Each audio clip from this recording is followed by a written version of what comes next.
Tennessee in critical issues at the 21st century. And Pastor Walker has already given us some information in reference to his background, education, and some of his experiences. And now let's see if we can think in terms of some of the critical issues, some of the things that are very, very important in the state of Tennessee as well as throughout the nation at the 21st century. Let's give you an opportunity to open us up with some of those issues. Well, I mean, I think one of the big issues that we're facing here in America, and of course in Tennessee as well, and being a part of America, is what I would call felonism. Felonism.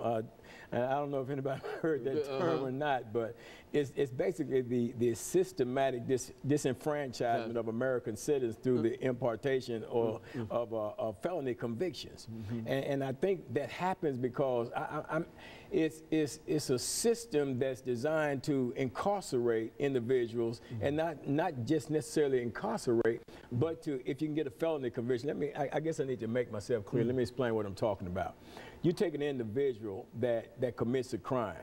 Now, the crime, it carries a sentence, but they're taking the court system, and the main focus is to get that felony conviction on you, because with the felony conviction, it disenfranchises the individual. It blocks you a lot of time from housing, it blocks you from employment, and then when you look at the prison system today, and you look at the privatization of prisons in our society today, that's a big issue. That's a problem. That should be raising a red flag when prisons are being exchanged, you know, in the stock market. You know, then that ought to be an issue. That ought to be a red flag. And of course, everybody knows. I would assume or would think that a lot of people would know that America incarcerates more of its citizens than any other country, and that's an issue. That's a major problem, because here we are in America, that we're building ourselves the land of the free and the home of the brave, but at the same time we're incarcerating many of our citizens. Well, if a person is a felon, then okay, my rights to bear firearms has been taken away from me. So being a felon means that there are certain rights, basic rights, that you lose by the very fact that you've been, is it a conviction or? It's a conviction. You have to be, okay, once you're convicted, it's just that. Once you're convicted of a felony, see, what a lot of people don't understand is, you take, say, a 18, 19-year-old individual, they go out and they commit a petty crime. They go and steal something out of a store or something like that. Well, they say, well, okay, listen, here's what this crime, this is what this charge carries. This carries so many years incarcerated in the state prison system. But here's what we'll do for you. We'll offer you a probation, a suspended sentence, or what have you, if you cop out to this particular charge.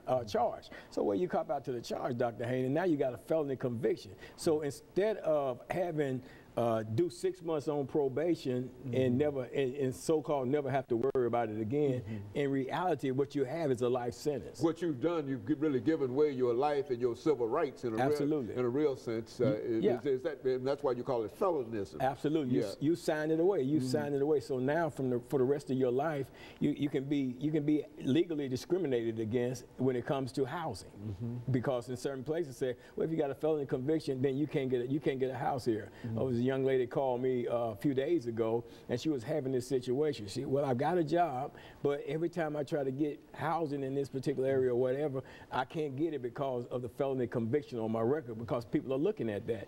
I mean, okay, I got the felony, I committed the crime, I got the felony, I've maybe done the time, or done the probation or what have you, then this thing still follows me for the rest of my life. I still got this thing to deal with because it's there, it's a felony. So I've been disenfranchised, so I can't get the place to live. In a lot of cases, I can't get certain jobs. You know, I can't get public assistance in a lot of instances. So it's disenfranchised. I can't vote. You know, I can't get out there and vote. And then, like I said, at first, I can't bear arms. So that you're also telling me that as a citizen of the United States of America, that I have no legal right to protect myself. I can have a family, I can have a wife, kids, what have you, and then, but since I've been convicted of a felony, you can't even carry a pistol. If you're caught with a pistol, the possibilities of you going back into jail have increased. It's 5 years, Dr. Haney, federal penitentiary time. If you're, as a felon, and they can legally charge you with that and send you to jail for 5 additional years. Absolutely. And then we wonder why the jails and prisons are so crowded today, and how people get caught up in all kinds of situations that and then you look at the thing now you're seeing there's a big issue concerning, you know, gun control and the size of the magazine clips and stuff like that. You know, that should be some limitations probably, you know, on some of these types of weapons that are on the streets, you know, because you know if somebody got an assault weapon, man, to shoot 50 times, you know what I'm saying? You know, what is the purpose of that? That's, you know, that is designed just to kill people. That's what they make them for.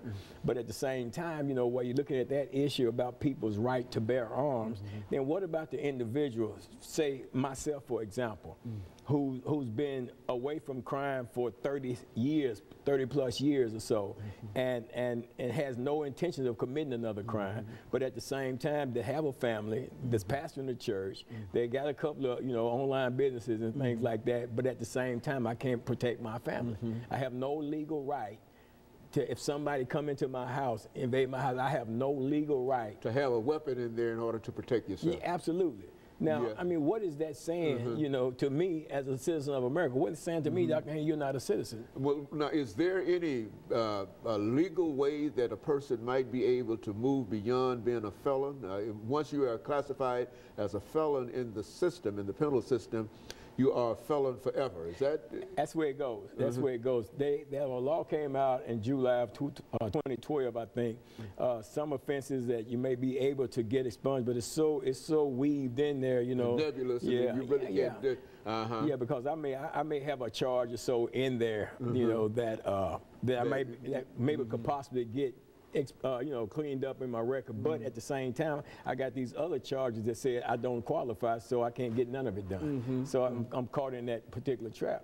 And so when we talk about that, and I think that's important here, because when we talk about that, we talk about this whole issue of incarceration. Oh yeah. And I think when we talk about incarceration, as we'll probably talk about during this second segment, we're talking about a large number of minorities, African American, females, and et cetera, caught up in this situation. And so those individuals who come out of jail, in a real sense, that have gone there with a felon, then they are, for all practical purposes, no longer in a real sense a part of the civil part of American society. But at the same time, you're required to pay taxes. And of course, what we'll do, we'll stop at that point, and we'll allow you to elaborate upon that when we come back during the second segment. All right. That's essentially what we wanted to do.